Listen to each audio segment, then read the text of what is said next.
Hello friends, welcome to my YouTube channel HS classes में आप सभी लोगों का स्वागत है। तो आज की जो हमारी क्लास होने वाली है वो ज्योग्राफी की होगी।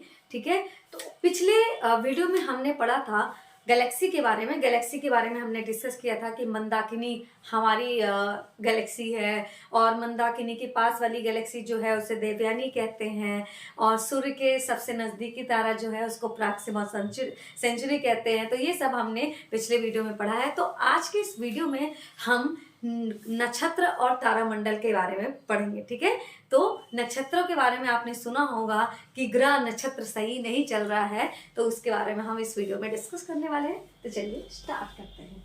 तो सबसे पहले हम देखते हैं जो हमारी गैलेक्सी है वो कौन सी है।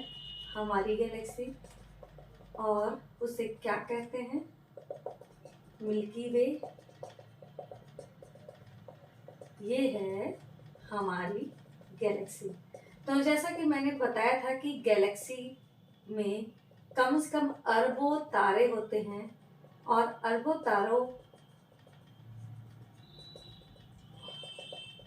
तारों के समूह को आप गैलेक्सी की संज्ञा देते हैं। ठीक है, तो ये हमारी क्या है?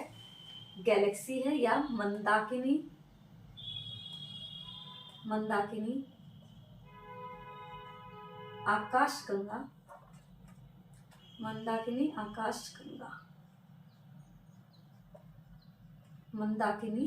आकाशगंगा या आपका गैलेक्सी। ठीक है, अब देखते हैं यहाँ पे मान के चलिए हमारा सन है। यहाँ पे इसी गैलेक्सी में हमारा सन है। ठीक है, जिस गैलेक्सी में हमारा सन है उसी गैलेक्सी को हम अपना मानते हैं, और उसी गैलेक्सी को हम अपना मंदाकिनी आकाशगंगा भी कहते हैं। ठीक है, तो ये है हमारा सन। ठीक है, अब देखिए कि सन जो है, सन से जो करीबी तारों का समूह है। ठीक है, सन से जो करीबी तारों का समूह है, ये जो आपका गैलेक्सी है इसमें तारों की जो संख्या है अरबों तारों की संख्या है। लेकिन जो सूर्य से करीबी तारे हैं उन्हें क्या कहते हैं? तो हम देखते हैं जो सूर्य से करीबी तारे हैं उनके समूह को क्या कहते हैं? सूर्य से करीबी तारों के समूह को क्या कहते हैं? तो सूर्य से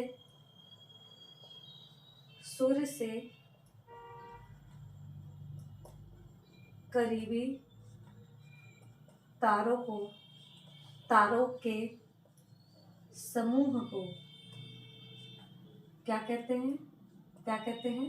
तो नक्षत्र कहते हैं। ठीक है, नक्षत्र कहते हैं। ठीक है, नक्षत्र कहते हैं। ठीक है, तो ये जो सूर्य से करीबी तारा है, करीबी जो तारों का समूह है उसे क्या कहते हैं? नक्षत्र। ठीक है, और ये जो नक्षत्रों की संख्या है कितनी है? 27। ठीक है, 27 नक्षत्र हैं। ठीक है, तो ये जो नक्षत्रों की संख्या है कितनी है? 27। और सूर्य से जो करीबी तारों का जो समूह है, सूर्य से जो करीबी तारों का समूह है उसे हम कहते हैं नक्षत्र, और नक्षत्रों की संख्या कितनी है? 27। ठीक है, अब हम देखते हैं कि तारामंडल किसे कहते हैं। ठीक है, तो तारामंडल किसे कहते हैं ये हम देख लेते हैं।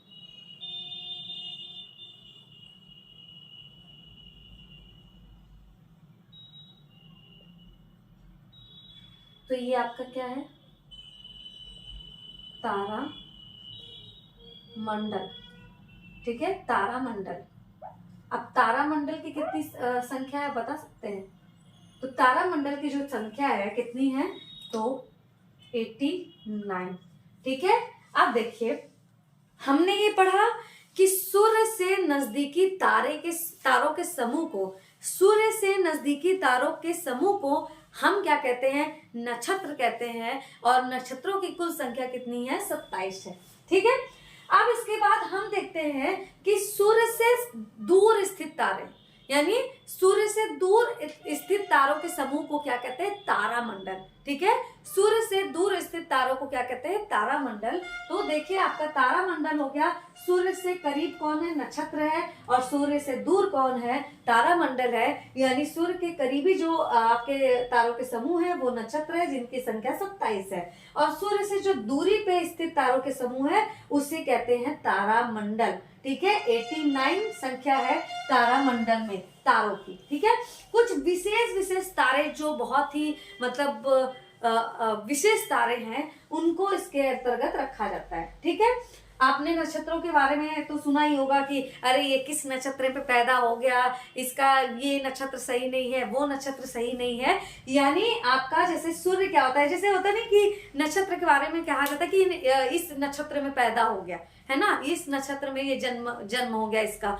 तो क्या कहते हैं कि सूर्य यदि क्या होता है, चक्कर लगाता है। सूर्य आपको पता होगा गैलेक्सी का चक्कर लगाता है ना, सूर्य गैलेक्सी का चक्कर लगाता है, तो सारे तारे क्या है? घूमते, यानी सूर्य भी एक तारा है, वो अपनी गैलेक्सी का चक्कर लगा रहा है, तो ये तारे भी क्या है? सूर्य के साथ साथ चक्कर लगा रहे होते हैं।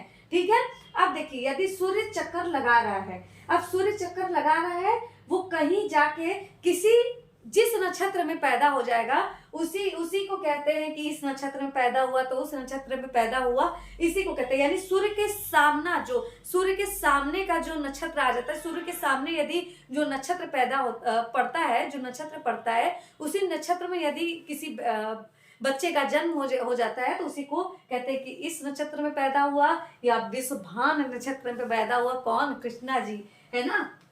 तो ये हो गया आपका। ठीक है, अब देखिए तारामंडल में तारों की संख्या 89 है ना, तारामंडल में तारों की संख्या 89 है। इसमें से भी कुछ हम महत्वपूर्ण तारों को देखेंगे। इससे पहले हम नक्षत्र को देख लेते हैं कि जो सूर्य जो है note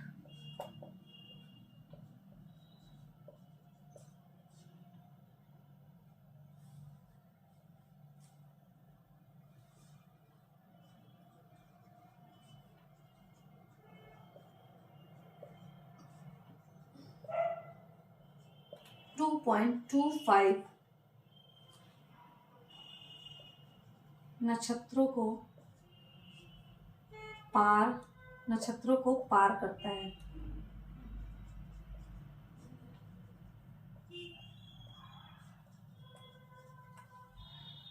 to point two five into 12 is equal to 27। ठीक है, देखिए सूर्य क्या है, एक महीने में सूर्य जो है एक महीने में 2.2 यानी 2.25 नक्षत्रों को पार करता है। ठीक है, सूर्य एक महीने में 2.25 नक्षत्रों को पार करता है।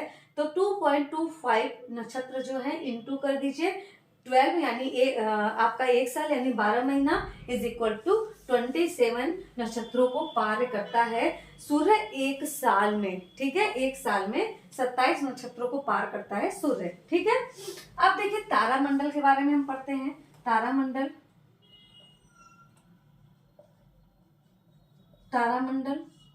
तो तारामंडल में जो तारा की संख्या है, स्टार्स की संख्या है, वो आपका 89 है। ठीक है, 89 है। और ये जो 89 तारे उनमें से आपका कौन कौन सा तारा बहुत ही फेमस है? तो आपका हंटर तारा हो गया, हंटर स्टार,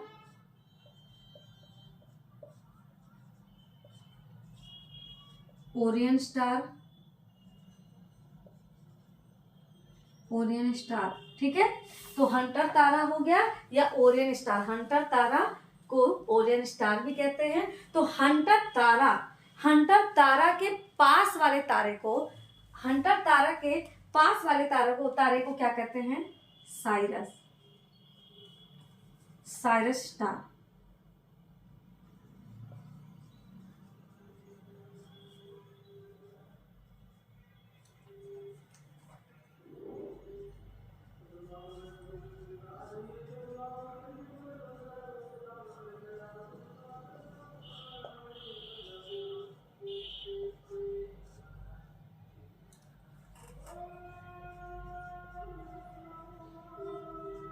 साइरस तारा कहते हैं, साइरस तारा कहते हैं। ठीक है, तो आपका जो तारामंडल है, तारामंडल में आपका कुछ कुछ तारे ऐसे हैं जो कि काफी विशेष हैं। तो उन तारों में आपका देखते हैं हंटर तारा या ओरियन स्टार, हंटर तारा को ओरियन स्टार भी कहते हैं। उसके पास स्थित यानी हंटर के पास स्थित तारे को हम साइरस तारा कहते हैं, साइरस तारा कहते हैं। हंटर के पास स्थित तारे को हम साइरस तारा कहते हैं। और साइरस तारा आपका बहुत ही चमकदार होता है। साइरस तारा, साइरस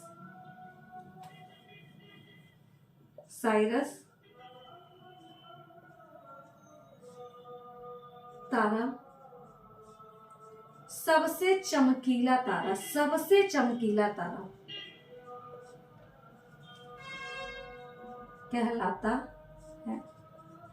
तो साइरस तारा जो है वो सबसे चमकीला तारा, यानी सबसे चमकीला जो तारा है वो आपका साइरस तारा है या साइरस स्टार है। तो साइरस स्टार जो है, साइरस स्टार जो है वो आपका हंटर तारा के पास स्थित है। और हंटर तारा आप इमेज में देख सकते हैं, अच्छे से देख लीजिए कि हंटर स्टार कौन से स्टार को कहते हैं। और साइरस तारा हंटर स्टार के पास स्थित है और साइरस तारा सबसे चमकीला तारा कहलाता है। ठीक है, देख लीजिए अच्छे से इमेज में। चलिए अब हम देखते हैं, हम हंटर स्टार देख चुके हैं, अब हम देखेंगे सप्तऋषि तारा। ठीक है, सप्तऋषि तारा ये आपका है सप्तऋषि तारा, सप्तऋषि तारा, सप्तऋषि तारा। अब इसी सप्तऋषि को इंग्लिश में बोलते हैं उर्सा माइनर या उर्सा मेजर, उर्सा माइनर और उर्सा मेजर।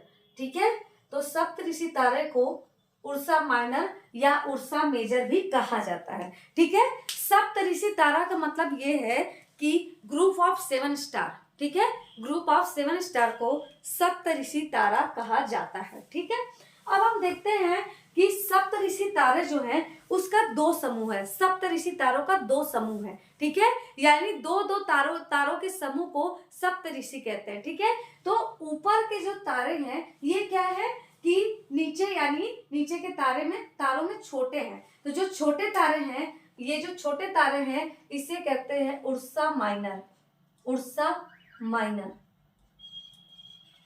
तो इन तारों को उर्सा माइनर कहते हैं। ठीक है, या सप्तऋषि तारे, सप्तऋषि तारे के ही 2 भाग हैं, और या तो आप सप्तऋषि कहिए या उर्सा कहिए। तो सप्तऋषि तारों के 2 भाग हैं, 2 समूह हैं। ठीक है, 2 भाग है। तो आपका ऊपर वाला जो भाग है, ऊपर वाला जो भाग है वो क्या है कि छोटे हैं, इसीलिए उसे माइनर कहा गया। इसीलिए छोटे तारों के ये जो समूह है इसे उर्सा माइनर कहा गया। और जो ये नीचे वाले तारे हैं इसे आपका उर्सा मेजर कहा गया, उर्सा मेजर। ठीक है, तो ये तारे आप देख सकते हैं कि छोटे हैं इसीलिए उर्सा माइनर कहा गया, ये तारे बड़े हैं इसीलिए इसे उर्सा मेजर कहा गया। और तारों की संख्या की बात कर ले तो आपको दिख रहा होगा कि 1 2 3 4 5 6 7।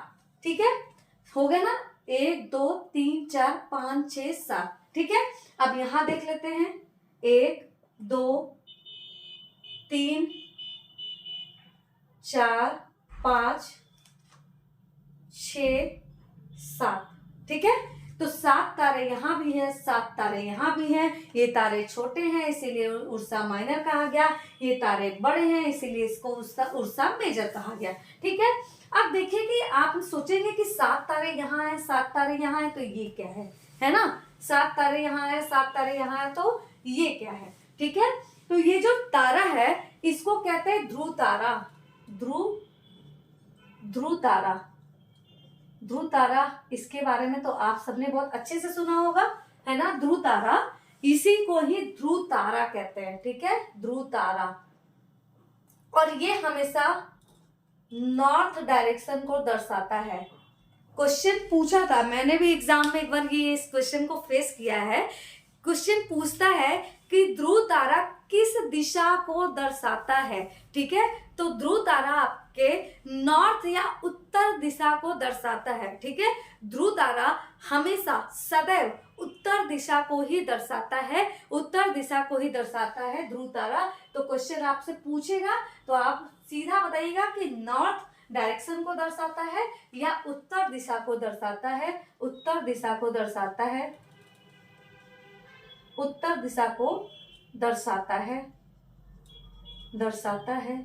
ठीक है, ठीक है, तो ध्रुव तारा जो है आपका सदैव उत्तर दिशा को दर्शाता है। ठीक है, अब देखिए जो ये सप्तऋषि तारे हैं या उर्सा माइनर है, तो उर्सा माइनर के सामने ध्रुव तारा की उपस्थिति का, ध्रुव तारा कहाँ स्थित है। ठीक है, ध्रुव तारा कहाँ स्थित है, ध्रुव तारा आपका उर्सा माइनर के सामने स्थित है। ठीक है, उर्सा माइनर के सामने ध्रुव तारा स्थित है और उर्सा मेजर के पीछे, तो उर्सा मेजर का मुंह इधर है, उर्सा मेजर का मुंह इधर है, पीछे इधर है। ठीक है, यहाँ पे इसका पीछे इधर है, इसका मुंह इधर है। तो उर्सा माइनर के मुंह के सामने ध्रुव तारा है, उर्सा माइनर के मुंह के सामने ध्रुव तारा है और उर्सा मेजर के पीछे आपका ध्रुव तारा है। तो उर्सा मेजर के पीछे यहाँ देख लीजिए, पीछे यहाँ पे ध्रुव तारा स्थित है और सामने उर्सा माइनर के तारा स्थित है। तो देख लीजिए ये ग्रुप ऑफ स्टार है। अगर आपको कोई भी कंफ्यूजन हो तो मुझसे पूछिए,